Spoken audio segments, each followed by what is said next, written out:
Selamat pagi anak-anak, berjumpa lagi dengan Bu Ina. Semoga kalian tetap sehat dan semangat. Hari ini kita akan belajar tentang materi kelas 5, tema 7, subtema 2, pembelajaran 1 tentang peristiwa proklamasi kemerdekaan Republik Indonesia.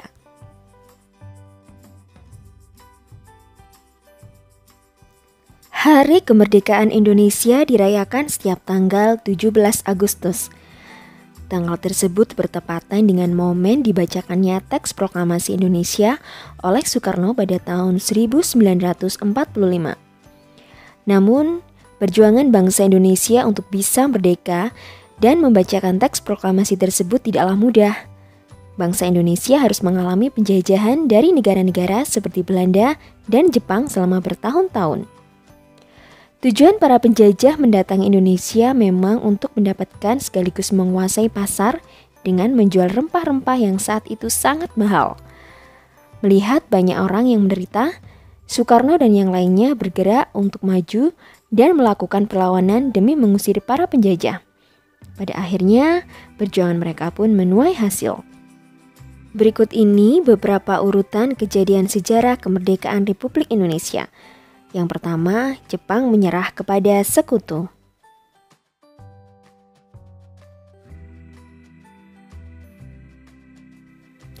Jepang saat itu memang sedang menjajah Indonesia.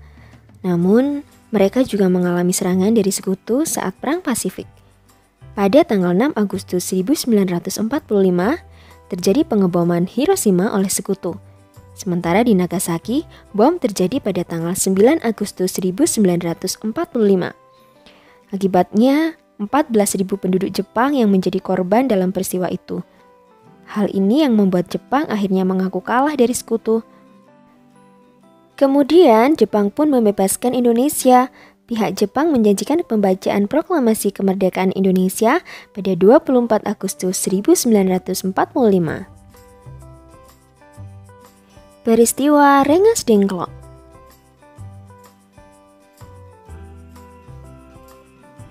Pada tanggal 14 Agustus 1945, golongan pemuda yang terdiri dari Sultan Syahrir, Khairul Saleh, Wikana, dan Darwis mendesak golongan tua yakni Soekarno dan Muhammad Hatta untuk segera melangsungkan kemerdekaan.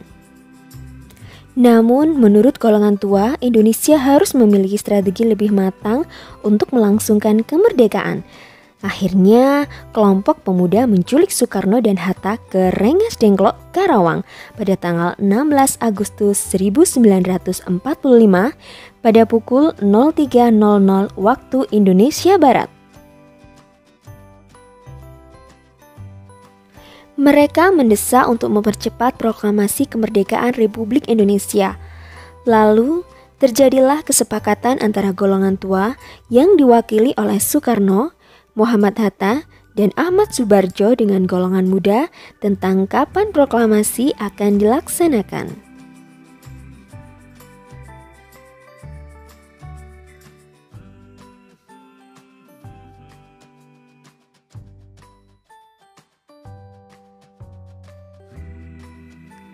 Perumusan teks proklamasi.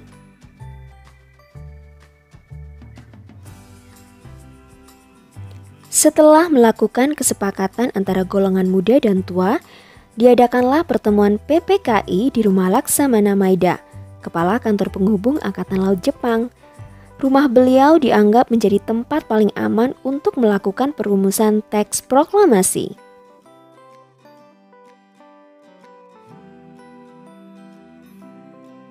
Rapat tersebut bertujuan untuk merumuskan teks proklamasi yang dihadiri oleh pihak dari golongan tua dan golongan muda pada tanggal 16 Agustus 1945. Teks proklamasi itu sendiri diketik oleh Sayuti Malik.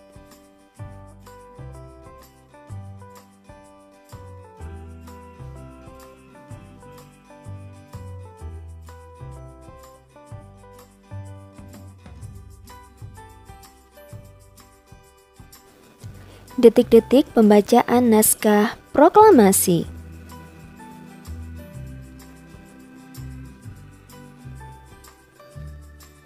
Perundingan antara golongan muda dan golongan tua dalam penyusunan teks proklamasi kemerdekaan Indonesia berlangsung pada pukul 02.00 hingga pukul 04.00 dini hari.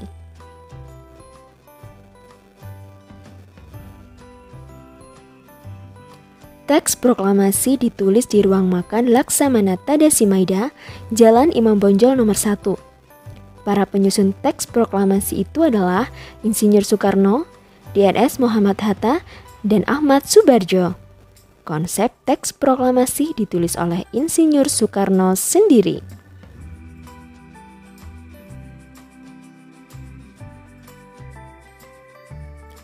Di ruang depan hadir BM Diah, Sayuti Melik, Soekarni, dan Sudiro. Soekarni mengusulkan agar yang menandatangani teks proklamasi itu adalah Insinyur Soekarno dan DRS Muhammad Hatta atas nama bangsa Indonesia.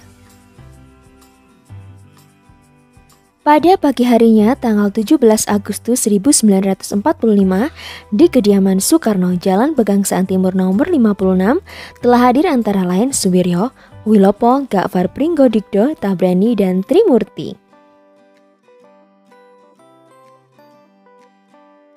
Acara dimulai pada pukul 10.00 dengan pembacaan proklamasi oleh Soekarno dan disambung pidato singkat tanpa teks. Kemudian, bendera merah putih yang telah dijahit oleh Ibu Fatmawati dikibarkan.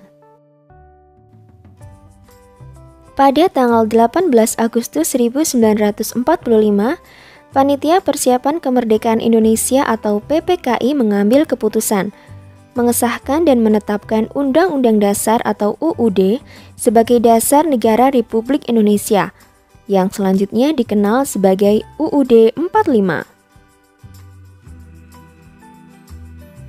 Dengan demikian terbentuklah Pemerintah Negara Kesatuan Indonesia yang berbentuk Republik atau NKRI dengan kedaulatan di tangan rakyat yang dilakukan sepenuhnya oleh Majelis Permusyawaratan Rakyat atau MPR yang akan dibentuk kemudian.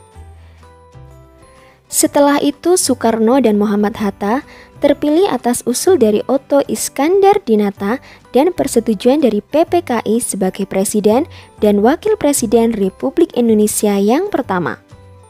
Presiden dan Wakil Presiden akan dibantu oleh sebuah komite nasional.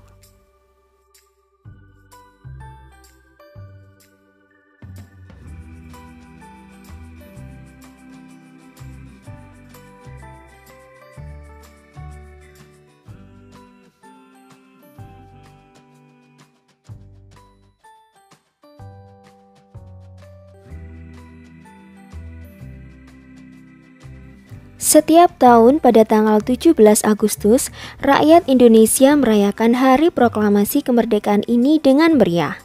Mulai dari lomba panjat pinang, lomba makan kerupuk, sampai upacara militer di Istana Merdeka.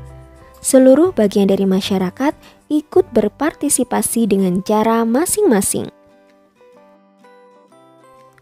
Dengan mengetahui secara jelas dan rinci, serta kemauan untuk mempelajari sejarah kemerdekaan Indonesia dan perjalanan panjang yang harus ditempuh oleh bangsa Indonesia dalam mencapai kemerdekaan, tentunya akan semakin menumbuhkan rasa kecintaan dan nasionalisme pada diri kita. Dengan mengingat perjuangan yang telah dilakukan para pejuang kemerdekaan, akan lebih bersemangat untuk terus menjaga keutuhan Negara Kesatuan Republik Indonesia. Nah, sekarang kalian sudah tahu kan tentang sejarah singkat Proklamasi Kemerdekaan Indonesia. Sampai jumpa di pembelajaran selanjutnya ya.